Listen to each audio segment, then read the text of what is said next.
So hi everybody. This is my first time attending the Critical Animal Studies Conference, and I just want to say I'm really thrilled to be here and heard a lot of great things. I've been super inspired. If you and My talk is also informed by a lot of things I've heard since being here, and one of the things that I heard was at the very first plenary session on Thursday night, the very last speaker, one of the very last things she said was she was talking about oppression. She said, whatever you do, vegans, don't call yourselves oppressed. And I said, boy, that's exactly what I plan to do in my talk. So we'll see how this goes. But I don't mind being transgressive. So what I want to talk about is, can we consider ourselves oppressed in any way, shape, or form?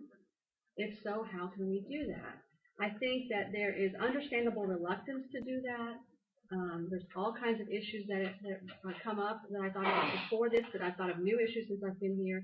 But nonetheless, I'm going to maintain that it can be okay to do, and so I'm hoping in 20 minutes from now that if you feel that you can't say the O word or you can't go into isms, that maybe you feel slightly more okay about that. I don't know, we'll see. So my talk is inspired by the title of the movie, Guess Who's Coming to Dinner. If you're not familiar with it, it's a film. The nutshell plot is that you have a liberal white couple who's told their daughter since the time she was born that everyone is equal and there's no such thing as racial differences. And then she comes home one day and says, Mom, I'm in love. I want to marry this black man. What do you think? All hell breaks loose. That's actually a quote from the movie. And but it really, at the time that it came out, in '67, that's the same year that the Supreme Court finally overturned the existing anti-miscegenation laws that prevented mixed race marriages. And it was also only 3 years after the Civil Rights Act. So it was coming at a heady time. And I think it really captured difficulties of the time. And you can see that in 1970, there were only less than 1% of marriages in the U.S. were mixed. And that is a statistic that interests me very much. I'm a product of a mixed marriage myself. So personally, I have a huge interest in racial issues. And since I've become vegan in the past 4 or 5 years, I myself have seen what I think are intersections between racial oppression and veganism. So let's see what happens. Just to establish, are vegans a minority? I know minority has a loaded term, but just in numbers, I saw a slightly higher number today, but a very small percentage. And this is just a way to compare it to other groups. Of the 6 groups up there, I belong to 3 of them, so I kind of looked into a lot of this stuff. Okay, but how do vegans fit into all this? I don't know if you noticed the meat is murder button that I put on him, but is this a new kind of a mixed marriage, right? If we're more okay with mixed interracial marriages, but the vegan comes from family and what we do with the children. I mean, those same kind of questions do come up. I don't know if you are in a relationship with a non-vegan.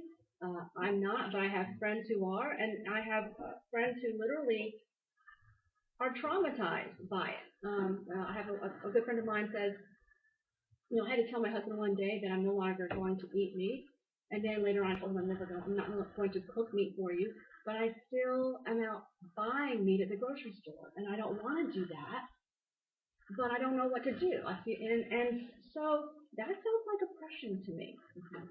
So what I'm going to do is kind of basically look at, if I can get to all 4 of them, 4 oppressions and 1 coping mechanism.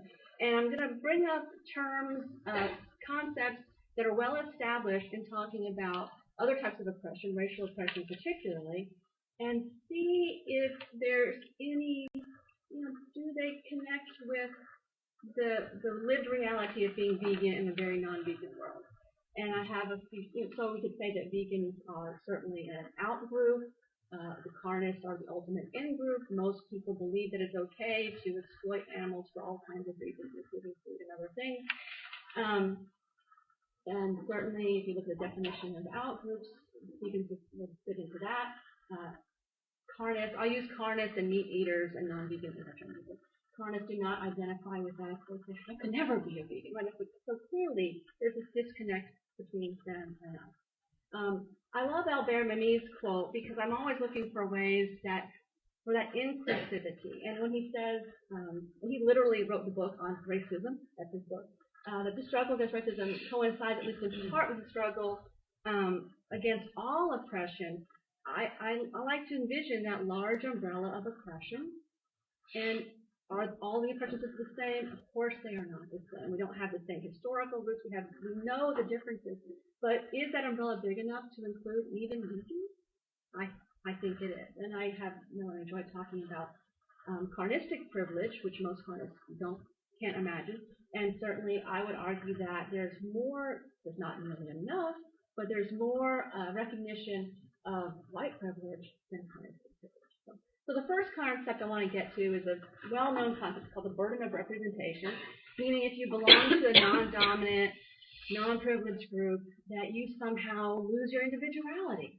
And you no longer just you with your own unique thoughts and wants and needs and concerns. You represent a certain group. And Henry Louis Gates on the left defines the burden of representation as the notion that you represent your race, and your actions could either betray your race or honor your race. And then Gerald Ling Su is a Chinese American scholar of multiculturalism, and he's done tons and tons of studies about race, and shows that when he studies black individuals, that they feel even now that they have to represent their race, and they're not allowed to be individuals. So I'm going to do this throughout the talk, is sort of look at these terms, these concepts, how they were originally used, and then to see if they, again, can reflect a little bit of vegan experience. In practice, the burden of representation, I was thinking about this and thinking about, if you're familiar with golf at all, this incident just happened a few weeks ago. Sergio Garcia is a white golfer, and Tiger Woods is a biracial golfer.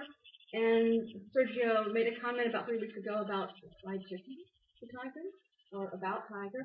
And again, Sergio doesn't know Tiger. He doesn't know his individual preferences once. It's just a stereotype. So when you represent a group, stereotypes come to the forefront. And this again happens with, what do vegans do? I guess we all eat tofu. So no one knows what, you individually want or believe, or what your individual tastes are. Just a sense of, you like this, you like that. So I thought that was kind of interesting. Strongly related to the burden of representation is the burden of double consciousness. W.E.B. Du Bois coined this back in 1903. It says it's always looking at oneself through the eyes of others. Because if you have to represent, who are you representing to? There's some other out there. There's a dominant culture that doesn't know you very well, but you know them. You know how they think, and you're living your life with your own consciousness, but you're also aware of someone looking at you, judging you, stereotyping you. And that tension between your own consciousness and the consciousness of the in-group, the privileged group, creates a lot of stress. Okay, keeping going. In Black Skin, White Mask, Frantz Fanon quotes Sartre and saying, he's talking about stereotyping here, that, he mentions talking about Jews who fear, he said, that they will do something that seems stereotypical. Oh my God, if I do this, will it look like a stereotype? So again, the burden of representation and the burden of being aware of how others are perceiving you. So I'm thinking, okay, what's the biggest stereotype about vegans? What are we conscious of? And it's hard to see on this t-shirt, it says vegetarian, but in fine print it says, get a life, you pasty-faced bastards. Okay. So yeah, vegans are pasty-faced bastards.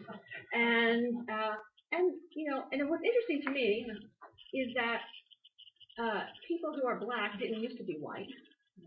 But many of us who are vegans used to be carnists.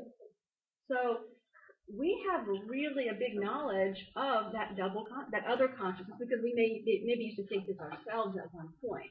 So does that create more stress, less? I'm not sure, but I find it interesting. So how do we represent ourselves? We know we are being looked at we know what the